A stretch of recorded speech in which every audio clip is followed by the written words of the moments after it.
Hello guys, welcome to our channel veil of drama. আজকে explain করতে যাচ্ছি এমন একটি ড্রামা যেটা শুধু ড্রামা না, এটা একটা যাত্রা, এক বৃদ্ধাশ্রম, এক চুপচাপ বৃদ্ধা আর কিছু না বলা স্মৃতি, যার ভেতরে লুকিয়ে আছে এমন এক রহস্য যেটা সময়কে থামিয়ে দিতে পারে, ভালোবাসাকে প্রশ্নে ফেলে দেয় আর আমাদের চিনিয়ে দেয় হারিয়ে যাওয়া এক অচেনা জীবন। তো শুরু করা যাক when life gives you tangerines drama এর এপিসোড 1। মুভির শুরুটা হয় একটি ওল্ড এজ হোমে, যেখানে দেখানো হয় কিছু বৃদ্ধ বৃদ্ধা তাদের মনের আশা কবিতা লেখার চেষ্টা করছে। তাদের মধ্যে একজন বৃদ্ধা ছিলেন যার নাম এচুন। তিনি তার কবিতা লেখার পেজে কবিতা না লিখে পুরো কাগজটাই নীল রং দিয়ে রং করে ফেলেন। তারপর তিনি সোজা চলে যান সমুদ্রের কাছে। তখন তিনি মনে মনে বলতে থাকেন, আমি জানতাম না যে এই বয়সে এসেও ওই একটা শব্দ আমার কাছে এত গুরুত্বপূর্ণ হয়ে উঠবে, যেটা আমি ছোটবেলায় সবচেয়ে বেশি বলতাম।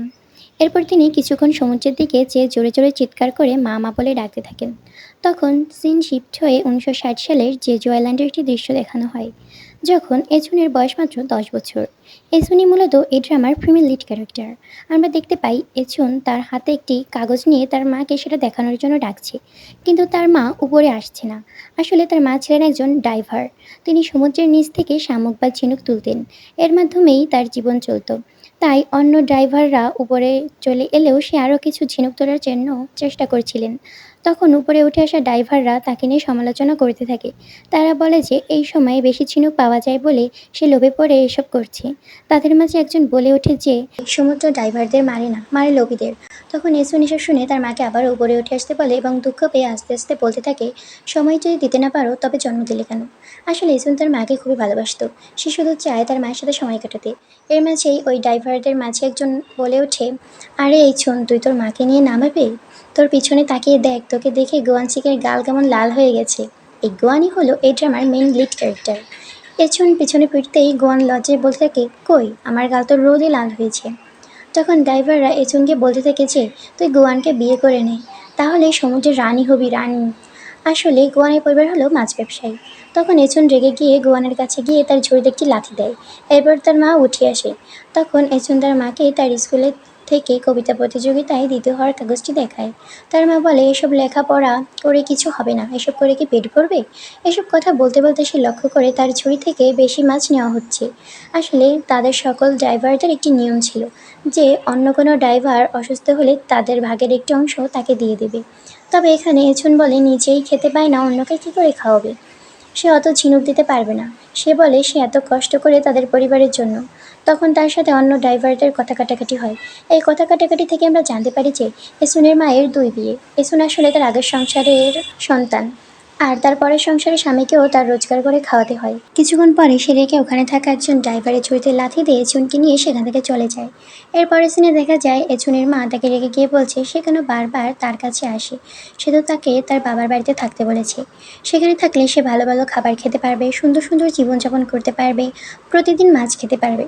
তখন এছুন জানায় যে তার কাকা তাকে মাছের একটি কাঁটাও ছুঁতে দেয় না। এখান থেকে জানা যায় এছুন হলো তার মায়ের আগের সংসারের সন্তান। এছুনের বাবা আসলে অসুস্থতার জন্য মারা গিয়েছিল। তাই এছুনের মা তাকে ভালো রাখার জন্য দ্বিতীয় বিয়ে করে। সে ভেবেছিল তার এই স্বামী এছুনের দেখাশোনা করবে, কিন্তু দেখা যায় তার এই স্বামীকে তার নিজেরই ইনকাম করে খাওয়াতে হয়। তাই সে এছুনকে ওই বাড়িতে রেখে আসছে। এসব কথা বলতে বলতে হঠাৎ তার সৎ বাবা চলে আসে। তাই এছুনের মা তাকে জোর করে সেখানে পাঠিয়ে দেয়। তখন সিন শিফট হয়ে রাতের দৃশ্য দেখানো হয়। তখন দেখা যায় এসুনের সৎ বাবা তার লেখা কবিতাটি পড়ছিল। সে ওই কবিতাটি পড়ে এসুনের মাকে সেটা পড়তে নিষেধ করে। সে জানায় এটা পড়লে সে দুঃখ পাবে। আসলে এই কবিতাটি এছুন লিখেছিল মূলত তার মাকে নিয়ে।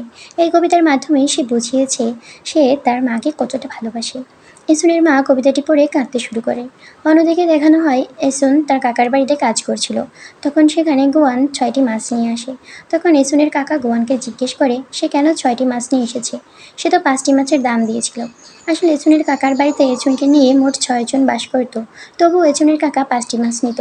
তখন গোয়ান জানায় যে এটা তাদের জন্য ফ্রি, এবং সে জিজ্ঞেস করে তারা 6 জন থাকা সত্ত্বেও সে কেন 5টি মাছ নেয়। তখন এছুনের কাকা জানায় তার বাড়ি তার ইচ্ছে, আর তাছাড়া এই মাছ সম্পর্কে কি তার মা জানে? তখন গোয়ান একটু চুপ থেকে বলে না, এর মাঝেই দেখা যায় এছুনের মা কতগুলো মাছ নিয়ে সেখানে আসছে। সে মাছগুলো টেবিলের ওপর ছুঁড়ে ফেলে বলে, কেমন পরিবার যারা একটি বাচ্চা মেয়েকে মাছ খেতে দেয় না। এরপর সে এসুনকে নিয়ে সেখান থেকে চলে যায়। এসব কিছু গুয়ানশিক পাশে বসে চুপচাপ দেখছিল। কিছুক্ষণ পর এছুনের মা এছুনকে নিয়ে বাড়ি যাওয়ার সময় তাকে তার কবিতা সম্পর্কে প্রশংসা করে। তাকে জানায় তার কবিতা তো প্রথম হওয়া উচিত ছিল। এরপর তারা বাড়ি পৌঁছায়। পরদিন সকালে দেখা যায় এছুন কাঁদছে। আসলে তার স্কুলে একটি ভোট হয়েছিল স্কুলের প্রেসিডেন্ট নির্বাচনের। সেই নির্বাচনে এজন সবচেয়ে বেশি ভোট পেয়েছিল, তবুও তাকে দেওয়া হয় দ্বিতীয় স্থান। এজন্যই এই ব্যাপারে তার প্রিন্সিপালের সাথে আলোচনা করলেও এতে কোনো লাভ হয় না, কারণ যে প্রথম হয়েছিল তার বাবা ধনী হওয়ার কারণে সে ভোটে পিছিয়ে থাকলেও সেই প্রেসিডেন্ট হয়। সিন শিফট হলে দেখা যায় এসুনের মা একটি জমি খুঁজছে। সেই জমির মালিক তাকে বারবার বলছে সে কোনো টাকা দিতে পারবে না, তার কাছে কোনো টাকা নেই। এসুনের মা তাকে জানায় তাকে টাকা দিতে হবে না, সে যেন তার বিয়ের পোশাক আর বিয়ের গহনাটা দেয়, শুধু একদিনের জন্য। প্রথমে সে না দিতে চাইলেও এক পর্যায়ে সে দিতে রাজি হয়। তাই এসুনের মাও সেই জমি ঘুরে দেয়। পরদিন এসুনের মা সেই পোশাক আর গহনা পরে স্কুলে যায়। তাকে দেখে বোঝাই যাচ্ছিল না যে সে ঝিনুক ধরে বেড়ায়। তাকে দেখে একটু ধনী পরিবারের মহিলা মনে হচ্ছিল। সে স্কুলে পৌঁছে প্রিন্সিপালের সাথে দেখা করে। সে প্রিন্সিপালের সাথে তার মেয়ের ব্যাপারে কথা বলে।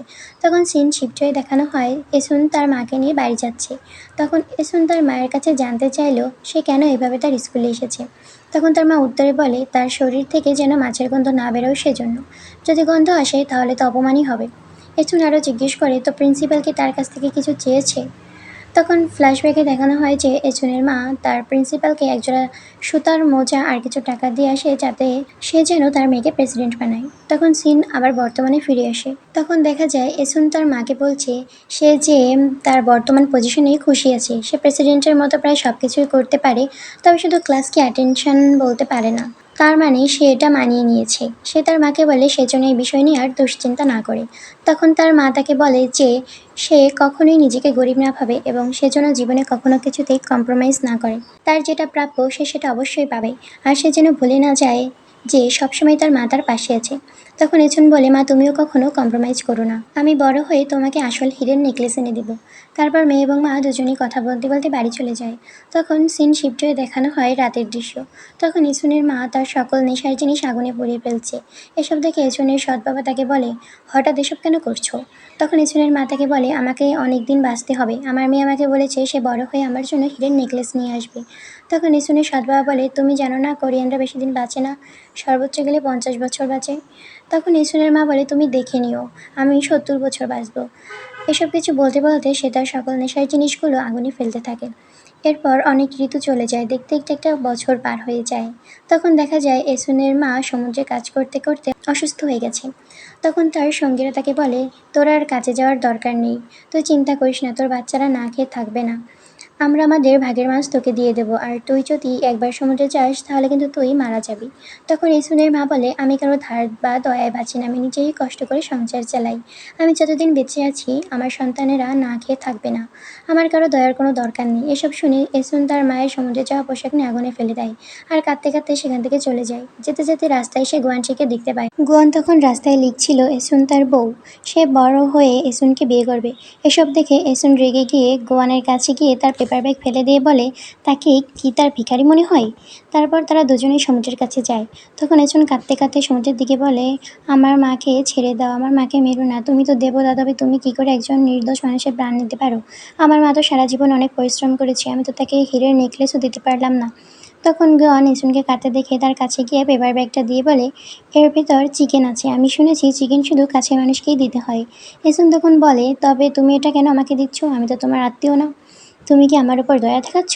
তখন গোয়ান বলে দয়াই যদি দেখাতাম তাহলে কোনো ভিখারিকে দেখাতাম। তারপর তারা দুজনেই সমুদ্রের পাশে বসে চিকেন খেতে থাকে। তখন এজন বলে তুমি আমার জন্য যতই চিকেন বা পোলাও নিয়ে আসো আমি কিন্তু তোমাকে বিয়ে করব না। তখন গোয়ান বলে আমিও তো তোমাকে বিয়ে করতে চাই না। তখন এজন তার পাশে একটা পাথরে হাত রাখে। তখন গোয়ান ভয় পেয়ে কিছুটা দূরে সরে যায়। তারপর সিন শিফট চলে দেখা যায় এসুনের মা এসুনের দাদির কাছে গিয়ে বলছে আপনি কি আমার সাথে যাবেন, আমার খুব ভয় করছে। তবে এখানে দেখানো হয় না তারা কোথায় গিয়েছিল। তারপর দেখা যায় এসুনের মা এসুনকে ডেকে নিয়ে বলে সে যেন তার মৃত্যুর পর দাদির কাছে চলে যায়, নয়তো তার এই সৎ বাবা তাকে কাজের মেয়ে বানিয়ে ফেলবে। সে যদি না চায় তাহলে কিন্তু তার আত্মার শান্তি হবে না। এসব কথা শুনে এসুন প্রচণ্ড কান্নায় ভেঙে পড়ে। তখন তার মা তাকে ঘুম পাড়ানোর গান শোনায়। পরের সিনে দেখা যায় এসুনের মা মারা গিয়েছে।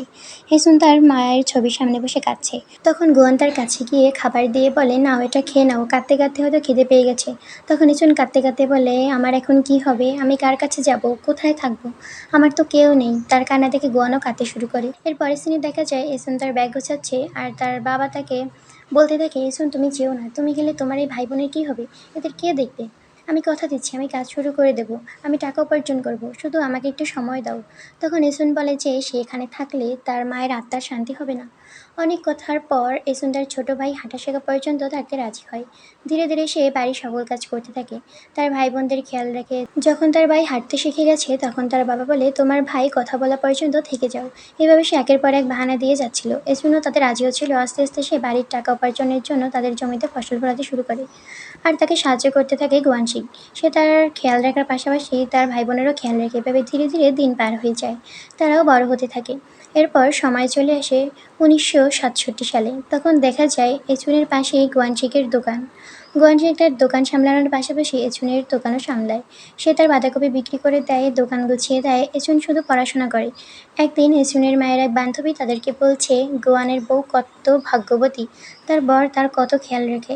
তখন আরেকজন বলে, তোমার নিজের কাজ নিজে করতে পারো না, তোমার কি হাত নেই? তখন এচুন বলে, আমি কি করব, আমি কি করতে বলছি নাকি, সে নিজের ইচ্ছায় করে। তখন দেখা যায় গোয়ানের দাদি তাদের একসাথে দেখে তাদের দিকে আসছে। তাই দেখে এচুন সেখান থেকে দৌড়ে পালাতে থাকে। তখন গোয়ানের দাদি এচুনের মায়ের ব্যাপারে কথা বললে এচুন বলে, আমার মায়ের ব্যাপারে কোনো বাজে কথা বলবেন না, আর তাছাড়া আপনার নাতিকে তো আমার পছন্দই হয় না, সে নিচে থেকে আমার পিছনে পড়ে আছে। এসব বলে সে দৌড়ে পালাতে থাকে।